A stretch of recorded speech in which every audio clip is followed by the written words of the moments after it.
Tuesday, Oh, yeah. on the eve of Hallmark Day, Valentine's Day. Fucking Valentine's Day. Doing anything fancy?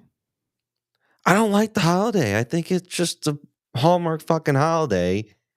Yeah, I never really do much for it either. No, Good, maybe a good dinner. yeah, I mean, don't get me wrong. I'll do something nice to the wife, but it's just stupid in my opinion. It's like, oh yeah, you can't celebrate fucking Valentine's Day every day. It's like Mother's Day. You need to have a special day to tell your mother that you love her. No, I do that shit every day, but I do my best. Yeah. Did you tell your mom you loved her today, Brett? No, I didn't. You piece of shit. I know I'm a piece of shit of a son. He loves you, Mrs. Bovin. Did you tell your mother? No, I did not. You're a fucking asshole then. Love you, Mom. I love you, mommy. I never call my mother mommy. By the way, I don't know why I said that. Probably because you do. Yeah, I do love my mom. She's very helpful. And my parents both retired to watch after both my kids. And man, they are both, I can't believe they do it all day for 4 days a week. Man, I do it for 2 days and I just want to fucking go outside and bang my head against a tree. Yeah, it's a good deal, man. Grandparents do a really good job of really enjoying every moment. They do. I got to stay home with my son tomorrow because daycare's closed. So, Oh, that sucks. yeah. Well, it sucks but I don't know. No, it's good. Yeah. It stinks that I won't make any money tomorrow, but it's on the other side of it. I'll be hanging with my little one, so it'll be a good time. Yeah. I'll have the time to make my wife a good dinner since I won't have to work. There you go. You can spend the day home cleaning, vacuuming, get it all nice and prepped and clean. You're such a great husband. Yep. I hear it all the time, but it never gets old. Did we start the show yet? Hit it. Oh, fuck. It's 8:32. Let's start the show. Can you hear it? Welcome to the Whitetail Advantage Podcast with your host, Brett Bovin. Thank you for tuning in and enjoy the show.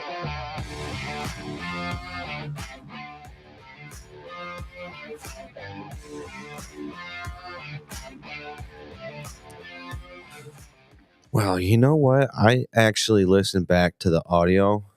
I watched the video that we did yesterday. And I don't know, man. Fucking technology, I swear. You think you have it figured out, but then it's like the next day it throw you a curveball. I listened to it and the audio on my end sounded like I was talking way out here and like some like just like blah blah blah.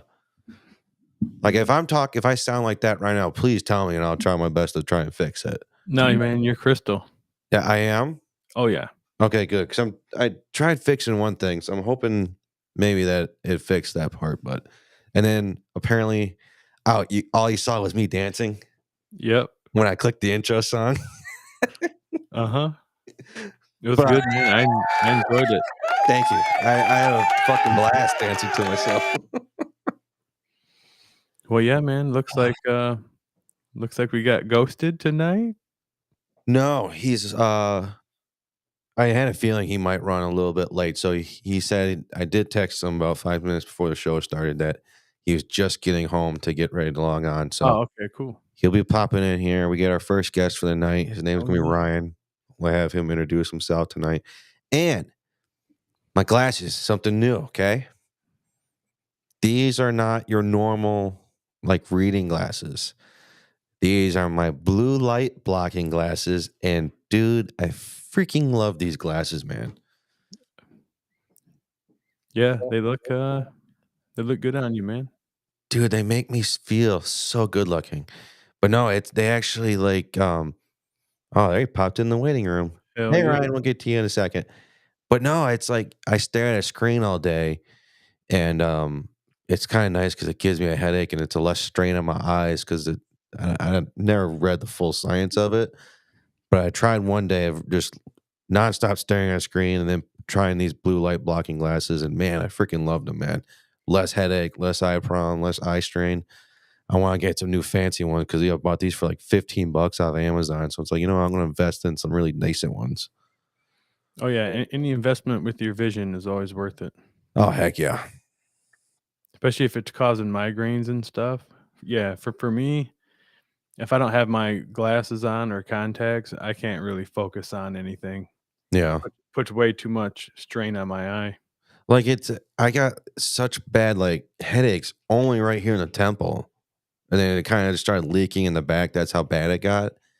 But yeah, it all started like right here on the sides of my eyes. And so I started trying out these blue light blocking glasses, and man, I need to buy some more fancy because they're already starting to scratch up and everything. Oh yeah, man, you can get carried away with the bill real quick with any type of glasses, especially if you have a shitty prescription like me. Yeah. Oh yeah, it's a big investment whenever I get new glasses. That's why I went to contacts. My dad he wears contacts and glasses and like that, but I think now that he's a little older, I haven't seen him wear contacts as much as more just wearing the normal glasses. Probably because he's old as shit and he can't see his eyes that well, so he's scared to do that. But I don't know. There's pros and cons to him. Yeah, that is true. But yeah, looks like Ryan's all set up. Ryan, are you finally squared away now? Looks like he's got his chair squared away. So, we can't hear him, so let's pop him in. Okay. Our first trip. Hey, Dan, bring him in. I'll put a round of applause. Hey, there we go. There's Ryan. Can you hear us, Ryan? Yeah, I can hear you. All right, cool. How you doing, man? Yeah, sorry, I couldn't find my video setup. The house that moved. You're all good. Well, please introduce everyone to yourself, please, Ryan. Yeah, so I'm Ryan Tervort, originally from the Midwest, now here in Colorado. My whole life is outdoors, hunting, fishing, whatever I can. Big thing for me is, I love getting youth and veterans and that out. And like this last year, shoot, I didn't even fill a tag. I spent my whole time guiding kids and guiding veterans. That's cool, man. Oh, wow. What Midwest state are you from? Iowa. Okay. Oh, wow. So, yeah, you've been in good hunting territory your whole life then. Oh, yeah. So I was actually a guide in Southwest Iowa for a few years. And, yeah, I've got a couple of big boys on the wall. Heck yeah, that's awesome, man. Well, and then now kind of getting going with trying to get my own TV show going. So I'm one of the owners of Extreme Backcountry Outdoor Adventures, and hopefully this year we're on YouTube. Hopefully this year we're going to get our contracts for full TV. So. Oh, nice. And do you find that you target whitetail or elk more being out in Colorado, or do you just hunt them both? I actually don't get to hunt whitetail that much. We don't have a whole lot of them here. This year we targeted them. My wife actually got her first whitetail this year. But they're mostly out on the eastern plains or in areas where it's all public ground or all private ground. And there's only a couple of public areas that have whitetails. So it's kind of hard to hunt them here. So my main focus is mule deer and elk. And then we do a lot of pronghorn too. Oh, okay, cool. I've always wanted to hunt pronghorn. I mean, they just look cool. They're a lot of fun. I do a lot of archery. We always rifle it every year, but I've got my biggest with archery equipment. You shot your biggest pronghorn with an archery? Yeah. Well, now what? Yeah, I don't know much about the score wise of them, but how would you score the typical antlers for a pronghorn? So they're scored mostly on mass. So mass is the biggest thing on them because you get the length from the base all the way to the tip. Then the cutter, you get from the back of the horn clear to the tip of it, and then you get 4 circumferences all the way up. And that's so they don't use the width or anything like that to score them. Huh. So you get something over 70 is decent. My biggest is right at 80. If you can get anything over 80 or even 90 is a giant. So, really, Is that like the equivalent to a 200-inch whitetail? Yeah, 90-inch pronghorn is like a 200-inch whitetail. Yeah. Okay. Oh wow. Shit. So that's cool, man. So you're making moves out there. Yeah. It's like I said, it's sometimes it's a little bit different because, when you're hunting Midwest, you're hunting deer stand and shots aren't that far where like that big pronghorn who I hit wide open country and ran out of cover and had to take a 90-yard shot. With your bow? Yeah. Oh wow. That is impressive. That's a fucking long ass shot with a bow. Sometimes it is. Yeah. I've killed 3 of them with my bow, and one at 90, one at 73, and the other one I was actually able to crawl in and shot him in his bed at 30. But Damn. Dang. I've seen Leela Cow. No, not Leela Cow. What's his name? I'm drawing a blank right now. Something Morgan. Levi Morgan. I saw him take a 100-yard shot on a whitetail when he's down in Mississippi, and I was like, "Holy shit, he got the deer!" I mean, great job. Don't get me wrong, but to hear a shot that far, to me, shooting past 60 is my limit. I mean, I couldn't shoot past that. Yeah, and see out here, that kind of anybody I have coming out here, I tell them you need to be good to 60 at least if you want a really good chance at elk or deer. And pronghorn, you better be out to 70 or 80 if you really want to make sure you get a good chance. I mean, if you're hunting water holes and that, a lot of times you can get a lot closer to them because you're sitting, but it's hours and hours sitting in a blind. I like literally because they got 8-power binocular vision.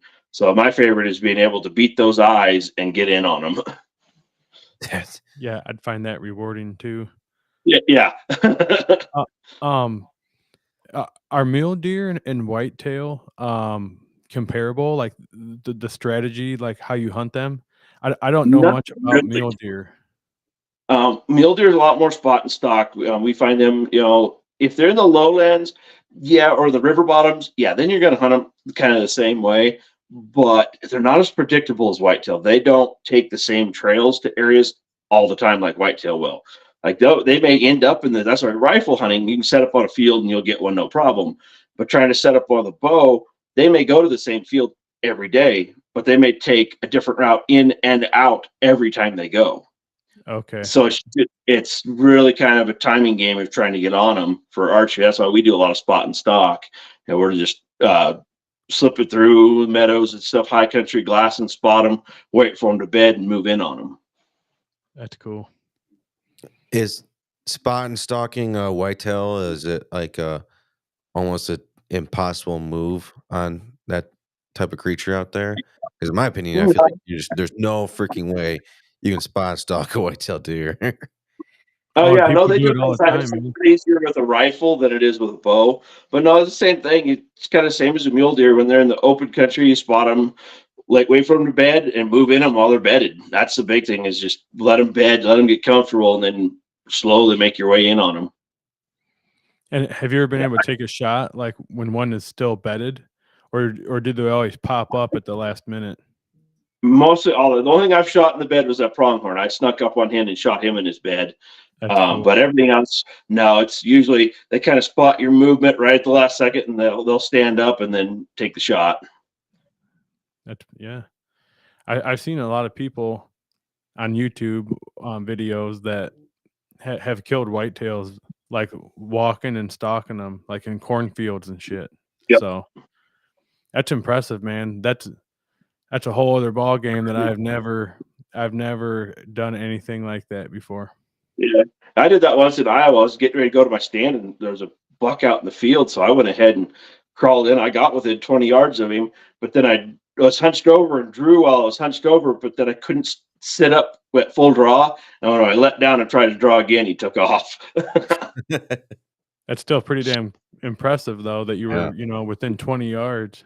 Yeah, there was a picked cornfield. I just crawled on my hands and knees, and I don't know what he thought I was, but he just kind of stared at me, and then he started moving towards me, and then pretty soon I was like, "Oh crap, there he is, right there," and I just couldn't sit up and take the shot. What in general is it like to hunt whitetail deer in Colorado? Because in my opinion, you don't necessarily hear hunting whitetail deer in Colorado, at least in my opinion. You hear more No, about elk and the here, pronghorns and black bears and mountain lions. exactly. No, they're like I said, they're mostly on the eastern plains, and there's a lot of outfitters. I mean, they kill some big 180, 190-inch deer here, but it's mostly on private ground. And like I said, yeah, you're spotting them out in open fields and just taking them with a rifle. We got some good river bottoms, and like I said, that's what we hunt on. There's some public ground we hunt that's river bottoms, and like this year my wife just had a doe tag, and we just sat up on a food plot that was in there and waited for the deer, just like you would anywhere, waited for the deer to come to us.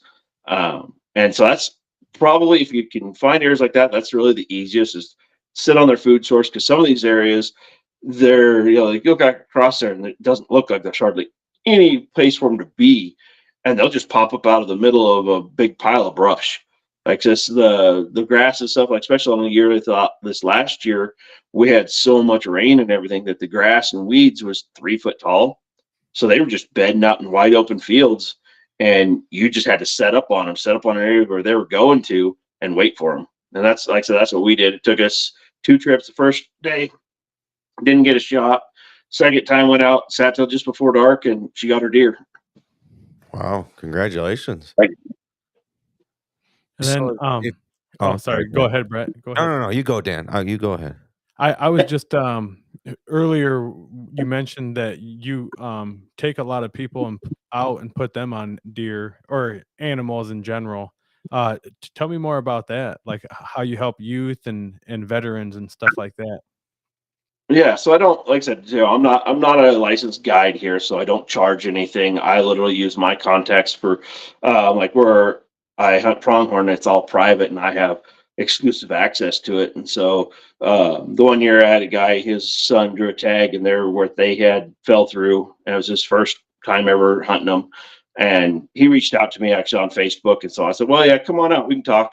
Of course, I have him out here, and him and his kid are sitting here, and the whole herd comes across the property, because it was property behind my house, and we were glassing. Whole herd comes across. The bucks are fighting and everything. The kid's eyes are the size of saucers. He's just shaking, just sitting there watching them. And the dad leans over to me. He goes, "All right, well, what's it going to cost me to get my son out there?"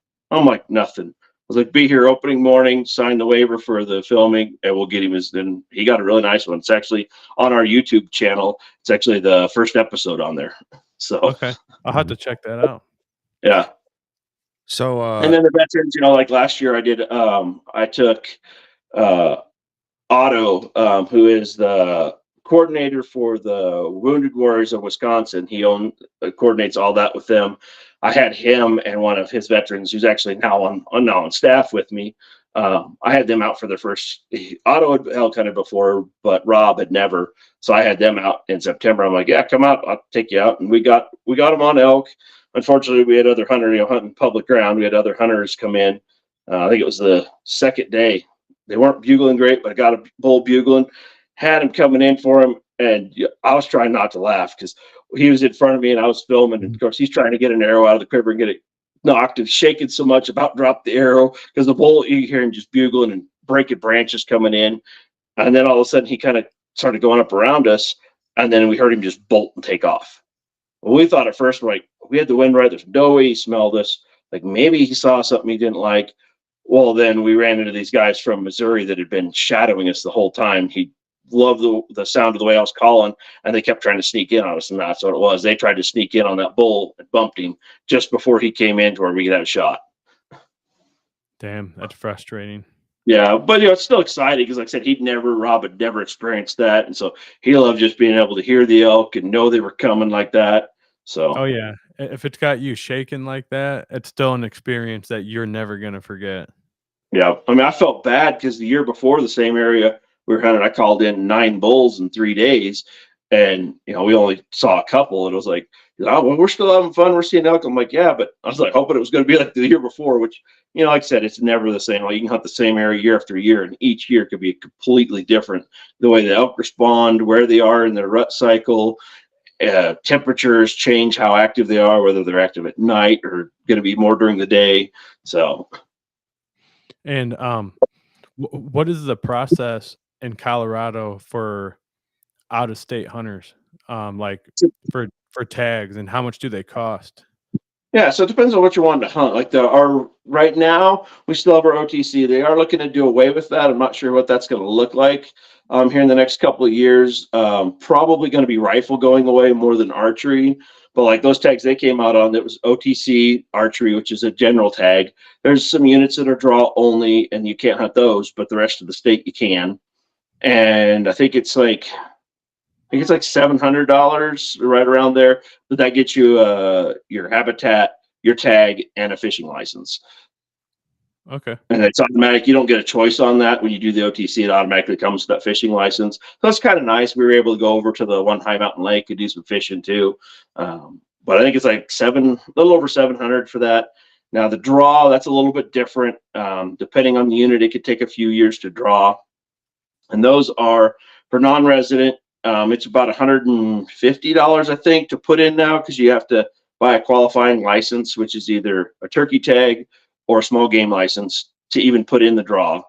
And then the draw is like, I think it's $10 for a non-resident to put in. And then if you draw the tag, then of course, then it's the 700 for that bull tag after that. But okay.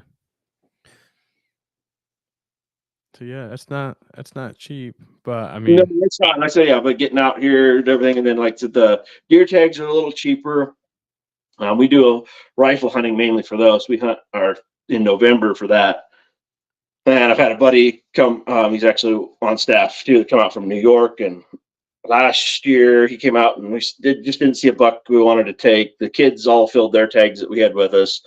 And then this year he had a family thing go on. He didn't get to come out, but he's been able to draw that tag 2 years in a row without points. So it just kind of depends on the unit you're going to, and that for how easy it is to draw for the deer tags. And they're around about mid 400s for a deer tag. I know there's a website called Hunt something, Go Hunt, or the Go Hunt app. Yeah, that gives you the hunt score for different units, and that kind of the hunt score is based on accessibility, how much public to private land there is, the odds of drawing the tag, and then the odds of filling the tag. Yeah, then I also saw like you could it would tell you like how many estimated points you would need to draw that tag roughly. Yep. Like I saw like one, like I can't remember the name of the unit or the number of the unit, but it was like a very small unit in the Midwest of the state, like right in the middle, like right on the border. It was like unit 73, I think. I have no idea, but it was like you needed like 12 points, and then to get a tag there, and the odds of you getting like a big bull out of there was really high. So that's why a lot of people, it'd take forever to get a point out there in that unit.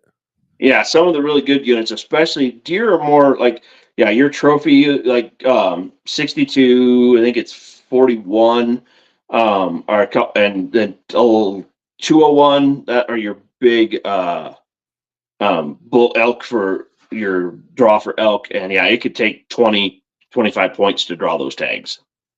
And same with deer, if you're wanting some of the premier tags and the premier seasons, which is hunting them during the rut.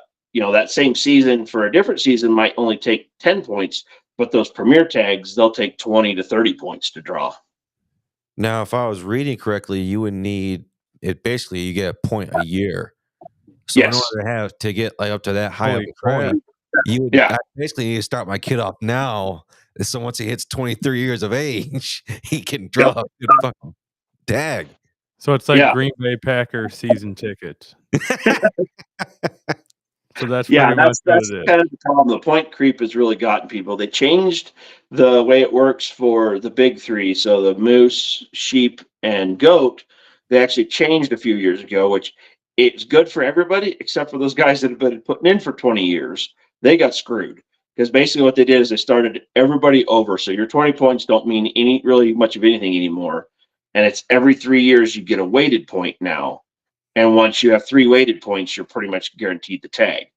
So there's people putting in 3, 4, 5 years and drawing a tag, and someone who has 25 points can't draw because I your points don't mean anything. Weighted tag though. Weighted, what's that mean?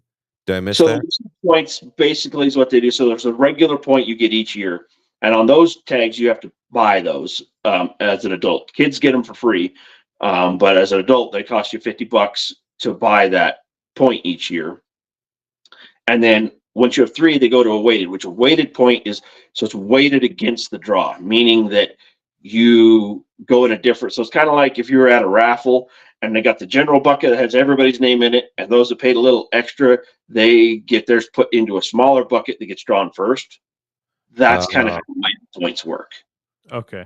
That's a simplified version of how that works. And so once you have so many of those, then you're guaranteed the tag. And so there's been 14-year-old kids drawing moose tags, and guys that are putting in their whole life can't get one. Mm-hmm. Now you can just buy like half a point or a point though, right? And just keep banking those points though, right? You don't need to be as long as you put in for the point or something at least once every 3 years, they keep accumulating. If you go 3 years without doing anything with that species, you'll lose them all. Okay. But you keep accumulating. So what we put in, I put in for my whole family, which that's actually coming up here soon. We'll put in for all of them, and we get our points, and then we bank them. So for the sheep, moose, and goat, like this year, my oldest son's going to be going to the Marines, so we're not actually going to put him in for a tag this year. We're just going to apply for the points because I don't want to because he actually is eligible to draw a moose tag this year, but I don't want to take a chance of drawing it and him not be able to come back for it. So we're just going to put in for the point. Wow. Tell your son thank you for his service. We really do appreciate that. Oh yeah. Thank you. Man, Colorado sounds pretty fun. No shit. It sounds like you basically hunt everything. I didn't know you can fucking hunt moose in Colorado. I kind of moose, sheep, goat, and then like I said in between. So literally when we're elk hunting, during archery season, we'll go up and we'll hunt grouse when we see them. So I always carry a small game point with me because they're everywhere. But we'll spend the mornings chasing elk. When we hit midday, if they're dead, we'll go find a stream or a lake and do some trout fishing. And then if they're active, we'll go back after elk in the afternoon. And so it really makes, elk camp's a lot of fun for archery. And then rifle, we spend most of the day out. Like this year when my son got his elk, we literally hiked out just before daylight, got up on a big ridge and just sat there all day glassing until we spotted the herd, moved into an area where we could get on them. And then, off the top, we went down through the bottom and up the other side. Man, it sounds fun, man. I'm going to have to try that someday. Definitely. I had a blast. Like I said, you definitely got to have good optics because especially that late season, literally you're spending hours behind your glass just scanning and scanning and scanning. Now, I did have a question for someone that's buying a tag over the counter and they're going to do it with their bow for a whitetail and they're going to do a spot and stock. What would be kind of like all right, this is what you should at least try to do and start your game plan. And this is what you kind of like to do A, B, and C. Obviously, there's going to be some caveats in between it, but to have a good starting point plan, what would you give advice to that person? If you're set on wanting to do a spot and stock, I would definitely try and get look at one of the outfitters that are out on the Eastern Plains because they have a lot of the best ground leased up, or start trying to find somebody who'll let you on their ground, and then definitely get a recreation map. So Colorado sells a booklet that has all the public recreation land in it, and then come early fall, they release another one that has all the walk-in programs. Study those, find those, because those are all accessible with your tag for big game. As far as, you were saying getting OTC. OTC could be a little bit tough with deer. We don't really have OTC deer tags. There's usually always leftover, or you could get them pretty easy, especially the whitetail, pretty easy to get through the draw because the area, a lot of people don't get them, and their population is pretty high in the areas where they are. So like the tag that we had last year, I put in my wife for the secondary draw, but there was still leftover that you could have bought just before season too. And then study those areas. If you could make a trip out and try and find a place to set a stand or a place where you have an ambush point. Like I said, a couple of these ones, the new public ground that was actually put in last year, they had planted a whole bunch of food plots in. no one really knew it because no one really explored it. Well, we decided, well, we'd been in there turkey hunting and kind of knew how it laid and knew right where we wanted to go. And yeah, it was a winter wheat field on the edge of the real thick bottom, and the other side went into private, where it was the thickest part of the entire thing was 100 yards away on private. Well, the only food around is right there, so those whitetail, that's where they're coming. Now, I know we've talked about, and here in the state of Michigan, we do have a lot of public land, but it sounds like there's not a whole bunch of public land kind of out there in Colorado. Or am I misinterpreting that wrong? Depends on the part of the state. The western part of the state, 90% public. The eastern part of the state, where you're going to find the whitetails, that's where we don't have a whole lot of public at all. It's mostly all private. Okay. So that's kind of, say, like I said, to hunt the whitetails here. I mean, if you can get one on, in fact, actually, when my wife did her survey, because they do big game surveys, so the Parks and Wildlife will call randomly selected people and ask them how'd their hunt go and everything, and mark down, did they kill something, whatever. And my wife was actually the only one who had a whitetail only tag that filled their whitetail only tag on the public ground.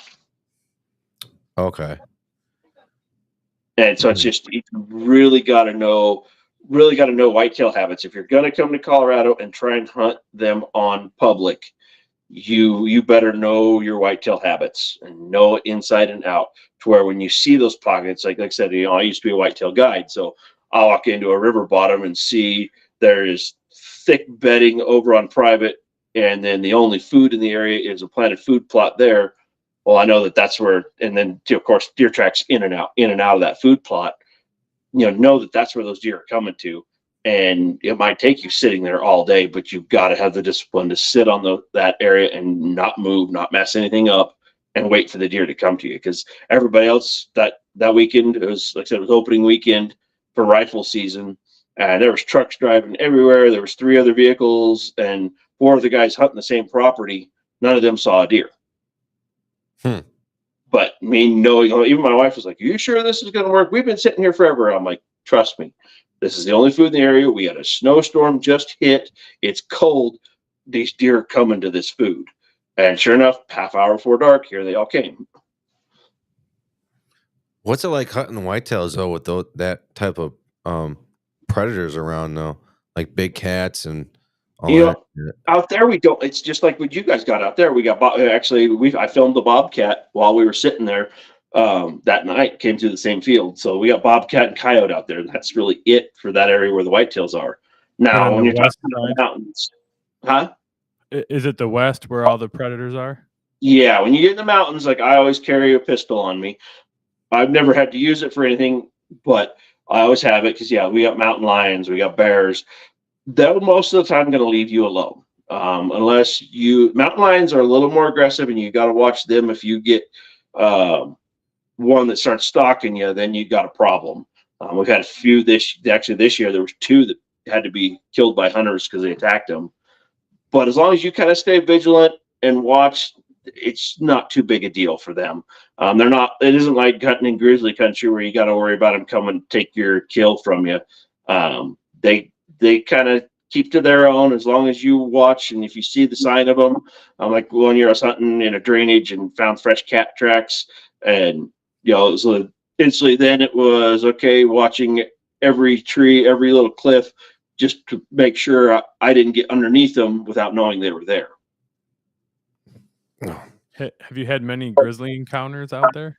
No, we don't have grizzlies. Well, we don't have known grizzlies. I've got a couple friends that have gotten pictures of them over the years here and there, but we don't really have grizzlies here now. Like I said, they're introducing more wolves. I've heard wolves found their tracks, and like I said, then this year they introduced more. But mountain lions and black bears are all over. Yeah, What's we like don't really have black any bears? around here. I'm sorry, Dan. I was just going to say, our part of the state here in Michigan, we don't have a black bear would be rare in our part of the state, but up north, they're up there a lot more. Yeah. And here we can't hunt over bait or anything like that, which makes bear hunting is literally pure spot and stock, or the best. That's actually, I haven't killed one. I actually missed the same bear 2 years in a row. So I was like, some sort of curse had over him. But yeah, getting to know another elk hunter in the area who's had a kill, or if you have a kill, then sit on that kill because the bears will be on it within a couple of days. If they're in the area, that's the best thing to do. And that's actually the first time I missed him. As I found it's actually a bull I was after, and I'd called him in the day before or 2 days before and couldn't get a shot. My wife couldn't get back into the same area again, so we took her to a different spot the next morning, and then I went back up there the following day, and another hunter had gotten him, and there was a bear on the carcass. Oh wow! What's just, it like to hunt black bears out there? It's a little unnerving, especially if you come up on that. Like I said, I found the little flags marking the trail, and I'm like, oh, this looks like someone's trail where they were packing something in and out. So I followed it backwards, like over the tracks, and found the carcass. And as soon as I got it close, I saw the carcass was covered with stuff. So I knew there was a predator on it. And then I heard him huffing and popping his jaw, and he was like 20 yards away, and he ran like 10 yards, stopped broadside. But I drew my bow and ticked a branch and stuck it right underneath him. But then it was, I tried to hunt him for a couple of days after that, but it was like walking into the area, I always made sure my pistol was ready just in case, because if they see you and you see them, not too big a deal. It's where the problem can be is if you get real close to one and you startle him, that's when you might have a problem. I mean, shit, I've seen where those people are out hunting in their tree stands and they're climbing up them. Yeah. Man, I would be scared.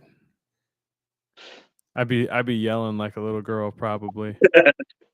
Well, it's like, there was one year I was hunting with a guy, and I knew there was a sow with cubs in the area, and we were walking along, and all of a sudden I heard her knock a log, and then I could hear her popping her jaw. And I'm like, okay, I'm leaving. I'm going that way. He's like, why? What is that? I'm like, he wasn't from Colorado. I said, that's a bear. And I said, I guarantee it's that sow with cubs that I've seen in here the last couple of days. I'm like, I'm leaving. And he's like, oh, I don't want to see her. I'm like, you're on your own. Like that, she's telling you right there, we're already too close and we need to move on. No shit. So, with you being a guide and being an accomplished hunter, how long do you think it took you, like, until you really truly felt like you had that knowledge to where you could share it with people? Like, how long did it take you to build all those tools and all that knowledge to where you felt like a true outdoorsman? Oh, I don't know. I mean, I feel like I'm still learning, to be honest. I think the second you think you know it all is the one time you're going to get stuck with something you don't realize and get caught off guard. But I was just, I don't know. I say, halfway through my hunting career, I realized that, I'd accumulated knowledge that would really help people out and that. And so that's, like I said, when I was in Iowa, my job was the ranch manager. So I was in charge of, managing the herd and setting up stands and all that stuff. And so learning to read the sign and then, taking other people out and showing them that the little things that a lot of people might walk over and miss, those are the things it takes years to teach yourself to look for those things. Like the one new property I got, I set up a stand and the guy that was hunting with me, he's like, I don't think this is going to be good. I'm going up north and you're on your own this weekend. I'm like, okay, fine. I sat in it that night, filled my doe tag, sat in it again 10 days later and killed 150-inch 8-point. And so it's, And then he's like, well, he came back down. He's like, well, what did you see that was different? At that point it was a picked field, but you could still see the trail coming across where it had been a standing cornfield. And you could see the trail coming all the way across it, going under the stand. And then from the river bottom up under, and it was an area where 3 trails intersected, and then running the river bottom, all the big bucks, once the rut would hit, they just ran that river bottom between timber plots. What's it like to actually, I guess, no, let me rephrase that. What are the steps to becoming a guide, and what's the life like being a guide? It's more, so like I said, it's accumulating knowledge. And I like to say here in Colorado, it's a lot more. You actually have to, if you're going to be a full true guide and charge people, you actually have to be licensed and bonded. And so there's a lot of steps, insurance, and all that stuff you have to go through. And that's kind of why I've never really done it. When I was in Iowa, it wasn't as big of a deal. You just had to work for a place that had all that stuff. And so that's, so I worked for an outfitter and was a guide through them. But like I said, here in Colorado, even as the outfitter has to have all the insurance and that, and then their guides, a lot of times they want them to go through guide school and things like that. And those guide schools, they kind of just teach you a lot of stuff that, someone that's been on the mountain for years already know. And so a lot of times you can actually not necessarily have to take the courses, but you still have to be with an outfitter and get licensed and all that stuff. And so that's what I said. That's why I don't really establish myself as a guide here. How happy to take people out, but like I said, I don't charge anything and I don't act to be a guide. It's more of taking people I know or friends of their kids, or somebody that just has no idea, because a couple of kids I've gone, their families never hunted, but they wanted to get into it. And so I'm like, yeah, I'll take you out. And so, that doesn't, it's technically, I'm guiding, but I'm not a guide because like I said, I don't have all the license, all that stuff. Yeah. More of a hunting mentor. Exactly. Yeah. Which I've done now. Actually, we have here in Colorado, which is nice. They do have the youth mentor program, and they actually have extended it to an adult mentor program that even adults that have never hunted can actually apply and get a hunter safety card that is a temporary one without having to take the courses, but they have to be within sight and earshot of an experienced hunter who has everything at all times. And you could do that as an adult. You could do that for I think it's 1 or 2 years, and then you have to have taken the course to be able to continue to hunt.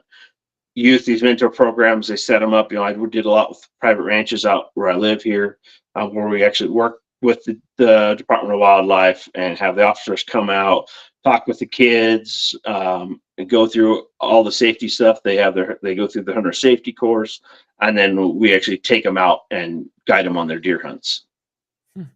Yeah, Michigan has something like that. I can't remember exactly the terminology or the process of it, but I did remember reading something that you have like 2 years to see.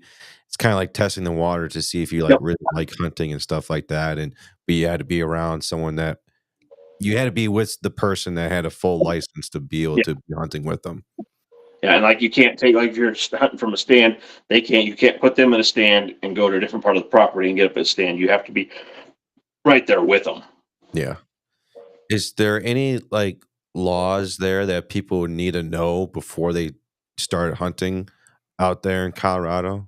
Yeah, there's a couple of intricacy laws that aren't in a lot of other states. And I comment on people's posts all the time, never try to bash them or anything, but from an education point, most officers won't ding you for it. But if you lip off or anything, and I've seen them write tickets for it. So our tags are carcass tags.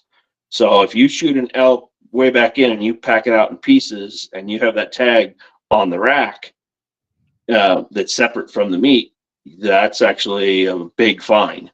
The tag has to go on the quarter of meat with the evidence of sex.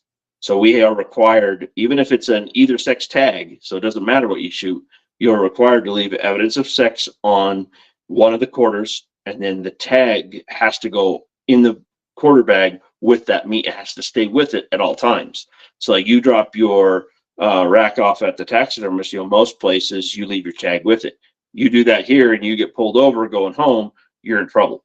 That tag stays with the meat at all times. And that's actually, I've seen a lot of people get fined with that. I see a lot of people posting pictures with that. And I'm like, hey, that picture is enough evidence. If they wanted to, they could fine you right there. Most officers kind of will do it for more of an education, say, hey, you should really do it like this. And as long as you're willing to, you don't scoff at it and you're like, oh, sorry, sir. And they'll show you how to actually tag it properly. They won't say anything. It's the guys that, oh, whatever, that's ridiculous. Boom, you're going to get a fine right there. Yep. Why is that a law there? Because that's the first I've heard of a law kind of. That's what I say. It's a lot of people never heard it. It's just because that's the way they do it. And that the reason why is that they don't care. They don't want people caring about the trophy. It's also like if your first batch out, you bring the rack out first and leave your meat in. If that meat then spoils, you're fined. Like the rack is the last thing. That's the trophy is the last thing you take out.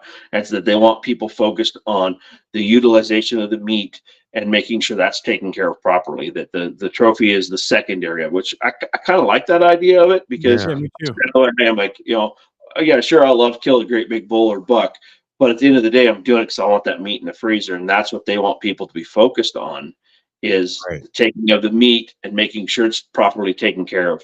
And then if you've done all that right, then you get to enjoy your trophy. I really like that idea, but I think I don't know if it's a thing or maybe they could like improve upon it maybe. Would it be like if this is your tag, it's like an A and a B, and you put the A with the antlers so that way you claim that this one went with that A meat type And of you can't deal. do that because you have two portions. The rest of your tag is there still. You only detach the carcass part. If you wanted to put the rest and wrap it around your rack because it has your name, all your same information on it, you can do that. Okay. So there's a two portion to it, so you totally can do that. Just that carcass piece has to be with the meat. Okay. Gotcha. Okay. Yeah. So I've never quartered out a deer before. So if you like your son, he shot that elk this year. How long roughly did it take you guys to quarter that deer or that elk and pack up? Like how long does that run? It depends on, like I said, how many, if you got a couple people working on it, but it's going to take a couple hours. I think with his elk, we got to her and took pictures and that it was around 3. And by 5, we had her completely in the packs and we're heading out. Okay. And so I didn't used to do it because I don't know, I came across so many carcasses that had so much meat left behind. And at first I kind of blamed it for the method, but I've realized now it's people being lazy. I've seen people leave 50, 60 or more pounds of meat on the mountain because here, what they consider legal meat is the front shoulders, the hindquarters, and the backstrap from the shoulder blades down. That's all you have to take. Well, on a big bull elk, there could be 20, 30 pounds of neck and under the meat under the shoulders on the neck. That could be 20, 30 pounds alone. And so I kind of blamed it on that. So, but then the last couple of years, I started doing what we call the gutless method, where we don't actually open them up. We literally just start skinning, peel the hide back, and then take the hind quarter at the joint, the hip joint, take it up through, throw it in a bag, just peel the front shoulder off.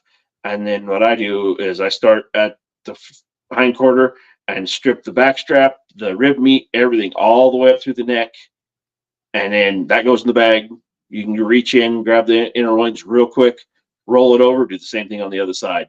It's quick, easy, and I found it to be really, really fast. Even, my wife's whitetail, even though we were 150 yards from the truck, that's still how I did it. I just did it like that, threw it all in one bag, threw it over my shoulder, and carried her out.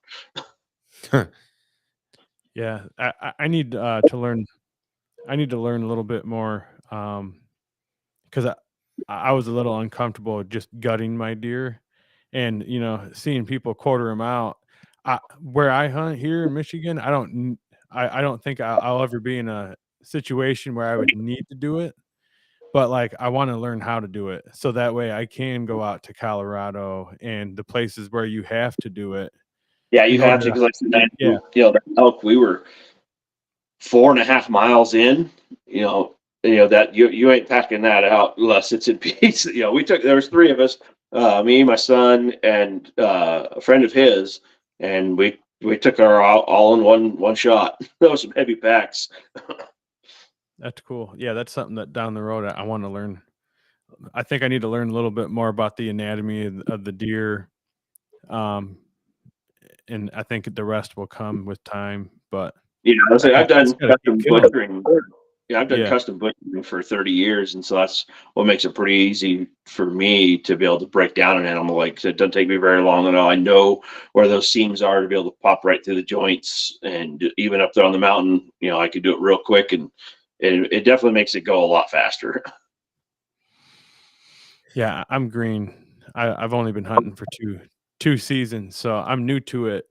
And yeah, just gutting the deer. I mean, I did it, so I was proud for that. But You know, yeah, the people who process their deer and they do everything from start to finish, I do that's want I do want to do that at least once in my life. I think I'll find it more rewarding if I do literally everything.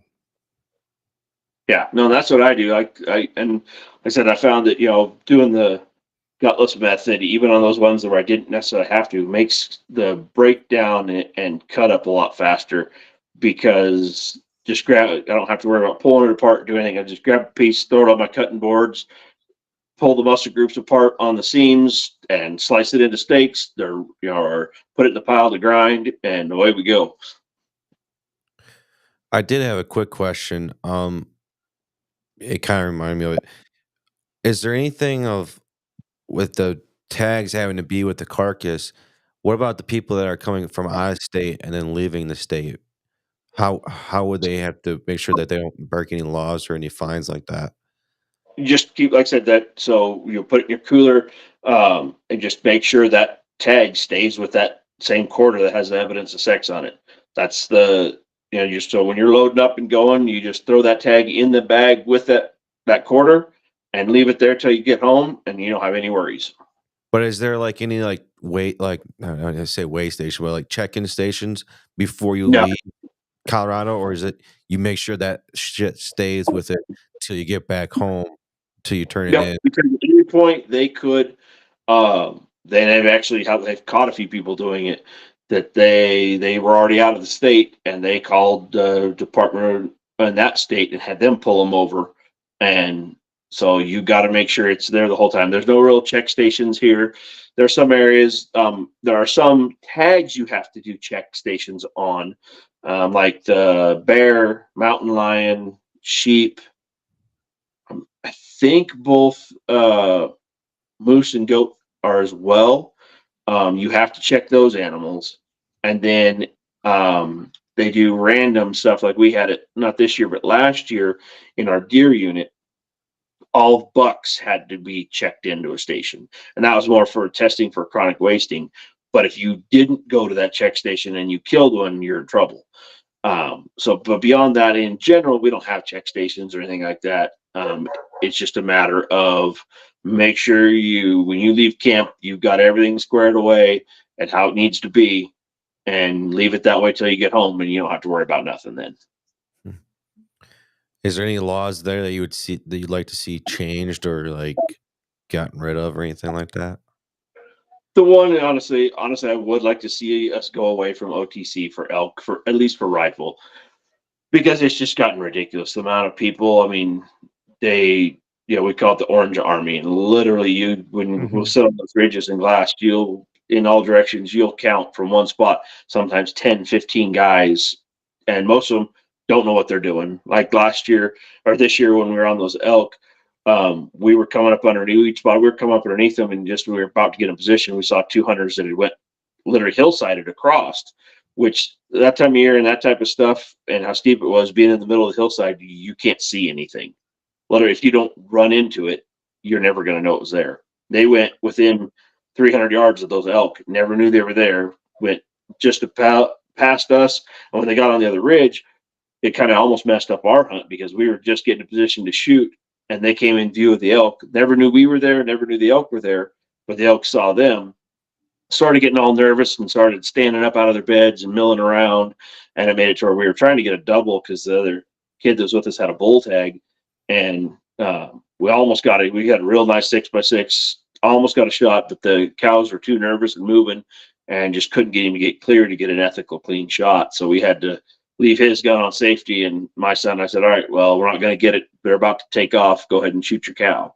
And so, but it's, those things like that. Whereas if we're more of draw only, you're going to have less of those people that are just, I'm going to go buy a tag just because I want to go. And they don't do any research. They don't know what they're doing out there. They're literally just stumbling around the mountain. And, I encourage everyone to get out there and hunt, but do the research to where literally you're not wasting your time and messing everybody else's hunt up because you don't know what you're doing. Yeah. Right. Yeah, I mean, it'd be a whole other world for me out there because it sounds way different than anything around here. Yeah. I mean, those are the times, when you're hunting for the day, you'll change. Like we'll start off at anywhere from 8 to 9,000 feet and go clear up to 11, 12,000 feet and spend the day throughout that hunting. Yeah, Well, sometimes. Ryan, is there anything that we didn't get to touch on that you'd like us to go over before we let you go for the night? Because we're getting close to our hour mark, and at least want to make sure we covered anything that you wanted to cover or didn't cover yet.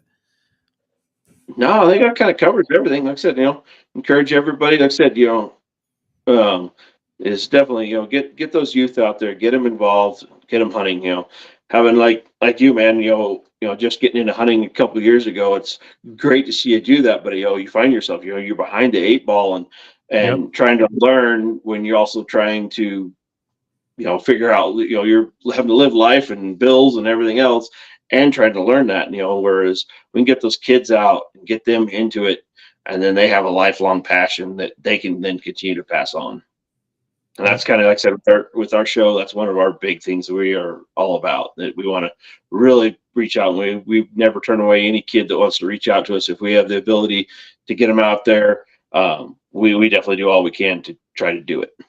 Yeah, and real quick before we leave, could you tell us the name of your podcast and of your business that you were talking about, and where people could find your YouTube videos? Yeah, so it's Extreme Backcountry Outdoor Adventures. Like I said, Don Campbell is the other owner. He was the one that originally started it and brought me on a couple years ago. We air all our videos right now on YouTube. Like I said, we are looking for contract. We're going through the process of getting contract for full TV. We had actually a Pursuit channel contract, but with COVID, that kind of got kiboshed because we were just getting started. Then we have we share our stuff across Facebook, TikTok, Instagram. So anybody, you just go and just type in it's I don't know if you guys saw it. You see my logo. That's actually my design logo I got here on my shirt. This one actually, the original name of it was actually Extreme Brothers, and we felt that we're still actually going to be doing stuff with that, but we wanted the official show to be Extreme Backcountry because that's where we spend our time, is in the backcountry. Okay. And so, but this with the elk, this is actually my design for the logo, and that's, if you look that up on any of those platforms, that's what you'll see is that logo. Okay, cool. All right, sweet. Yeah, we'll try and get those links in there and everything so everyone can So find you. Extreme Outdoor Adventures. Awesome. All right. Well, yeah, man. Thank you for your time, and I enjoyed learning about Colorado. This was a week that I was hoping that we could get a guest because I knew that it was just a whole other world, and I wanted to get a little insight. Yeah, I'm originally from Nevada, so getting back out west here, I grew up and know how to hunt the West, and loved hunting the Midwest, and loved chasing the whitetails from a tree stand. But it's definitely a different ball game out here. Like I said, there's not a lot of the same tactics we use in the Midwest. It's really hard to do here unless you have your own private ground with a river bottom and that. Then yeah, you could totally set the food plots, set stands, works the same way. But a lot of this, it's like I said, it's spent a lot of times with optics scanning, find animals, and then move in on them. Well, heck yeah, man. Well, best of luck to you with your business and getting that contract, and hope you have a good hunting season too, man. Same to you guys. Yeah, like I said, we're going to find out here. Actually, we find out tomorrow if we drew our turkey tags for this year, because we can get 2 tags here, but the one for the Rio, we can hunt Rios and Merriam's. But where the Rios are the public ground, you have to draw a tag. So, which my youngest son and I drew last year, and we both got nice toms. So hopefully we'll draw again this year. So. Oh, nice. Yeah, man. Tomorrow's a good day. Valentine's Day too. Exactly. Yeah. And then usually about the same time, our big game regs come out, and then the application period opens March 1st and runs usually through the first week of April. So. Heck yeah, man. Well, thanks a lot, Ryan, for taking the time out of your day to come and chat with us for about an hour. And yeah, good luck with everything. And thanks again, man. We really appreciate it. I appreciate you guys. I appreciate having me on. Yeah. Thank you. Yeah. Take care, man. You too. Man, I think for the week we're covering here in Colorado, he's the one guest that we have from Colorado. But I feel like we just learned a whole shit ton from them in that hour. Oh yeah, man. I add it to the list of things that I'd like to do. No You know? kidding, man. First It off, sounds fun. I didn't realize they had moose out there in Colorado. That's Maybe not a lot. Maybe Yeah. that's why it's, a delicacy to get a tag. But either way, it sounds like a hub for wildlife. They've got quite a good variety out there. Yeah, it looks like they got freaking everything. And there was one point in my life I considered moving out to Colorado because when I was reading everything that they can hunt out there, I was like, man, they have fucking everything that you can hunt out there. Move in the middle of the state of Colorado, you can literally go anywhere in just a tip scoppity drive down the road to go hunt them. Yep. It seems enticing for sure. But Yeah. now we have kids. Yeah, So Michigan's where we stay. yeah, I don't get me wrong, I love Michigan, but hey, I have a question. I have something to show you. Got to say, in all honesty, it's the biggest piece of dog shit that I have ever heard. Everyone's laughing, by the way, but it's true because everybody's heard it too. Everyone heard it, right? I just can't anymore. What is that even from? I've seen that before. It was they were asking him about Tyrese Gibson's like song or album or whatever, and he was making fun of it. He's like, yeah, I kept hearing Baby Dookie in my ear every time. So yeah, that's just how I felt about the halftime show, to get back onto that. But yeah, man, I love the state of Michigan, don't get me wrong, but to go travel to hunt Colorado as a state that is on my bucket list for sure. Yeah, my neighbor shot a nice elk out there last year. Yeah. I didn't know. I was chatting with him the other day about hunting, and he was like, "Oh man, you should come over and see my elk that I shot." And yeah, he's like, "I've been going out west for a while." He's like, "It's intense. You should try it sometime." And yeah, now talking to this guy and getting, kind of an idea of how the process works, definitely. I know that Go Hunt. I feel like it's Go Hunt or Hunt Go or something like that. That I was looking at all the western states for like elk hunting, and I think Colorado, or there was a different state. I'm thinking, but it was very easy to get an over-the-counter bow tag, and you could kind of go anywhere in the state for public land for that, and the success rate, at least for no matter the size of the buck, was pretty high. And that was something I think Colorado was the one that was able to do that. But I'd have to check again. Well, you never know.